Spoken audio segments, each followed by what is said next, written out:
Well, good morning, good afternoon, good evening. How's everything?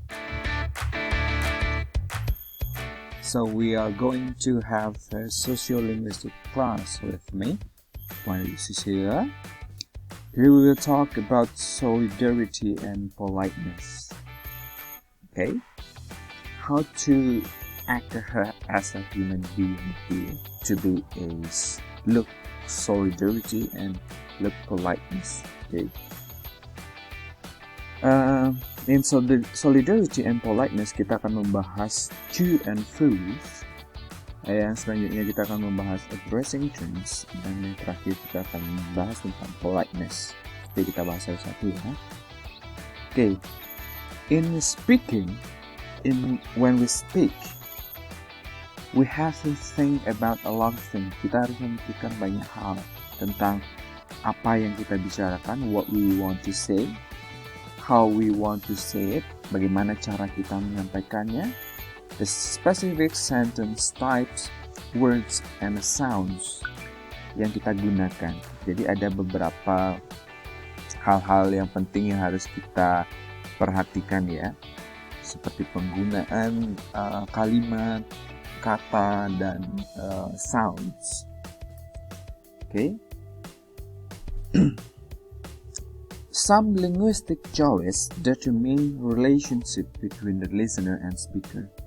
Jadi dalam ilmu sosial linguistik, beberapa penggunaan linguistic choice atau penggunaan pemilihan bahasa yang digunakan itu dapat memperlihatkan hubungan antara pendengar dan pembicara. Jadi itu menunjukkan hubungannya.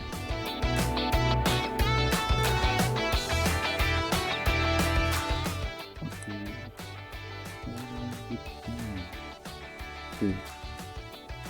Kita bahas to and fro ya. Oke. To and fro ini sebenarnya bahasa Prancis ya. Ini sebenarnya grammatical point of view. It's just grammatical point. Yaitu to itu adalah singular untuk you, artinya you tunggal, dan plural formnya menggunakan foo.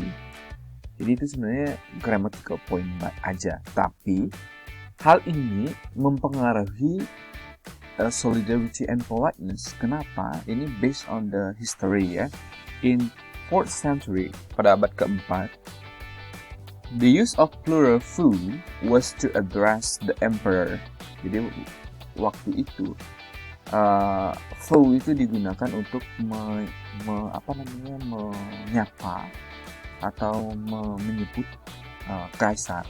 Jadi ada dua kaisar di sana ya, di Constantinople and di Rome. Jadi ada dua. Jadi sebenarnya satu daerah kekuasaan tapi ada dua emperor. Tapi ketika kalian menyebutkan kaisar harus menyebutkan keduanya seperti itu. Jadi konsekuensinya dari hal tersebut, masyarakat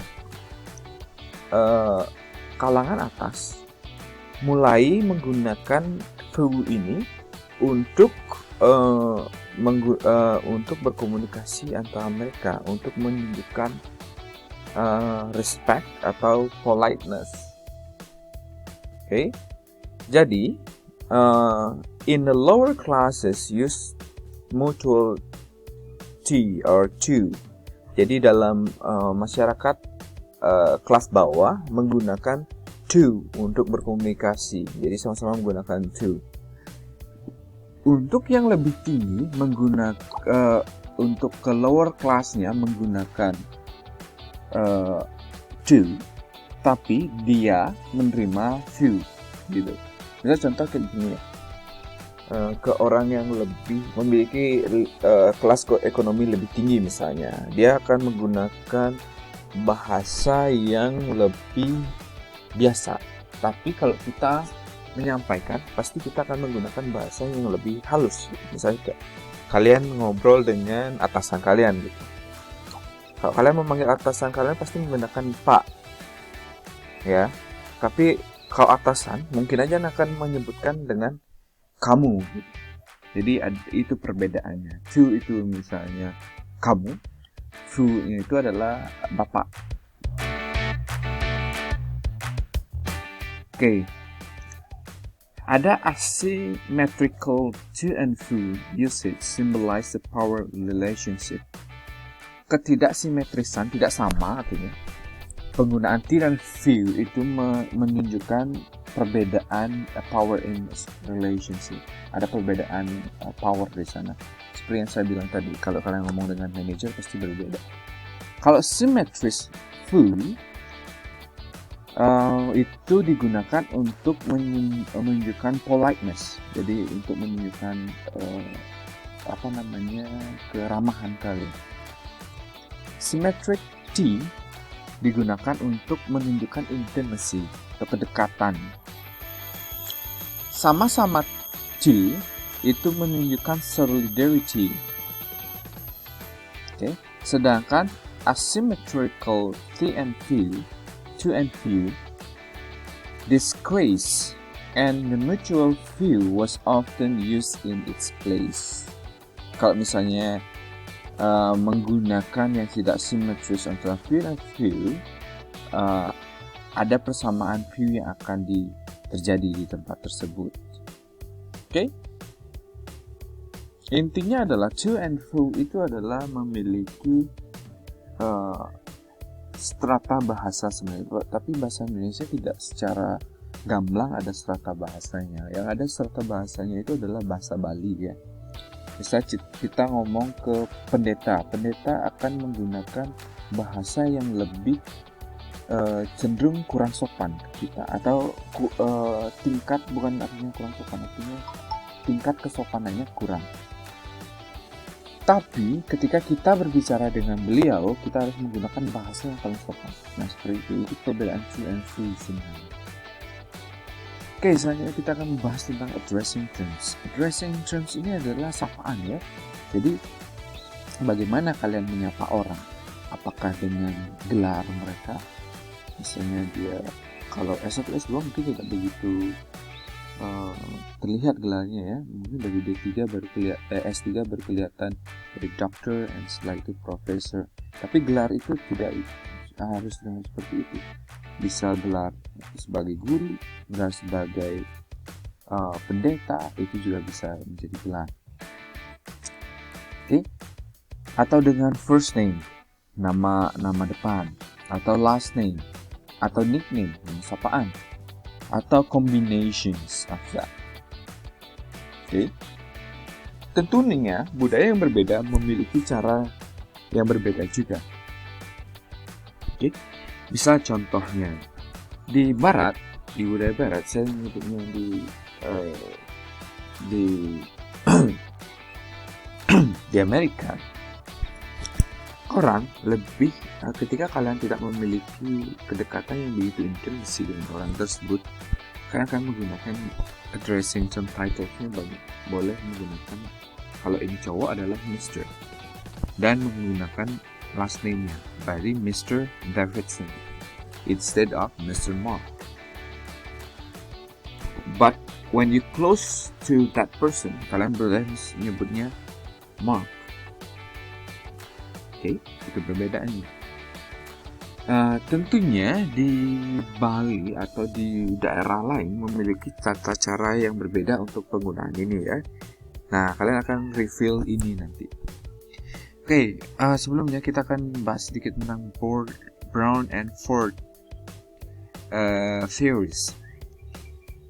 Asymmetrical use of the title, last name, and the first name indicated inequality of the power. Kalau ada yang tidak simetris atau tidak sama dalam penyebutannya itu menunjukkan perbedaan dari kuasa kalian. Mutual title last name indicated inequality and unfamiliarity. Okay. Walaupun sama-sama menyebut Mr. Tapi itu menunjukkan bahwa kalian tidak terlalu dekat. Makanya menggunakan kata Mr. Mutual first name indicated equality and familiarity. Jadi kalau sama-sama menyebutkan nama depannya gitu, berarti sama-sama sudah menunjukkan Oke, kalau sudah sama-sama nama depan disebutkan berarti sudah equal, artinya sudah dekat dengan orang tersebut. Oke, pergantian dalam mutual title first name and last name ke first name itu usually initiated by the most powerful member. Jadi itu ditentukan dari perubahannya, itu nggak bisa dari yang lower classes yang menentukan, berarti yang dari lebih tinggi yang menentukan kapan kita mulai seperti itu. Address somebody by title is the least intimated form of address. In the title usually designed ranks or occupations. Jadi ketika kita menyebutkan orang dengan title-nya mereka, dengan gelarnya mereka, itu adalah menunjukkan bahwa kalian sedang meredesign strata sosial tersebut. Okay? Using another first name is a sign of considerable intimations. Oke, jadi menggunakan nama pertama dari orang tersebut menunjukkan bahwa adanya keintimasian dari hubungan kalian, kedekatan. Oke, selanjutnya kita akan bahas tentang politeness ya. Oke. Nah, kita lihat analogi gambar tersebut ya. Ketika ada yang tenggelam minta bantuan, ketika dia tidak menggunakan bahasa yang polite, ini cuma help gitu, tidak ada yang membantu karena it's not like polite, kan minta tolong ya, minta bantuan ya. Tapi ketika menggunakan excuse me sir, I'm terribly sorry to bother you, but I wonder if you would mind help me a moment, as long as it's not the trouble of course. Oke, tapi itu tak mungkin juga ya, kita nggak bisa menggunakan hal tersebut di semua kesempatan. Terutama di Prancis itu juga sangat strict dengan politeness ya. Oke, politeness is a social prescribed. Jadi itu adalah penerimaan dari secara sosial ya. Jadi sopan di tempat A belum tentu sopan di tempat B. Jadi itu ditentukan dari social prescriptions ya. Okay. Kalau impoliteness depends on the existence of the standard. Okay. Jadi adanya sebuah standar. Jadi ketika halnya dulu kalian anggap sopan, tapi ada standar yang baru, kalian akan dianggap tidak sopan. Okay. Jadi harus mengikuti standar yang ada ya. Impoliteness status when communicating we present a face. Nah, ini teori saya terkenal ya, face. Tidak hanya muka, tapi ada hati yang lain dari face-nya. In every social interaction, we are obliged to protect our own face and other face. Jadi face ini adalah image kita. Okay, there is no faceless communications. Jadi semua komunikasi membentukkan face. Apa itu face? Face itu adalah public self-image that every member wants to claim for himself. Jadi face itu adalah image yang ingin orang itu tunjukkan. Seperti itu. Tapi face itu tidak, it's not necessary your own gitu. Bisa saja kalian mengganti face kalian sesuai dengan kondisi yang ada gitu. Kalian ingin terlihat ramah, tapi sebenarnya kalian tidak ramah. Bisa saja. It's a face. Positive face is desire to gain approval of other. Oke, jadi ini menunjukkan bahwa kalian ingin mendapatkan pengakuan dari orang lain, bahwa kalian cenderung terlihat solidarity. Negative face is a desire to be uninfluenced by others. It's a climb of feelings. Jadi kalian nggak mau mengikuti hal-hal yang orang lain anggap benar. Jadi it's negative face. Okay, that's all. Thank you for listening. We would like to work on assignment. Have a great day.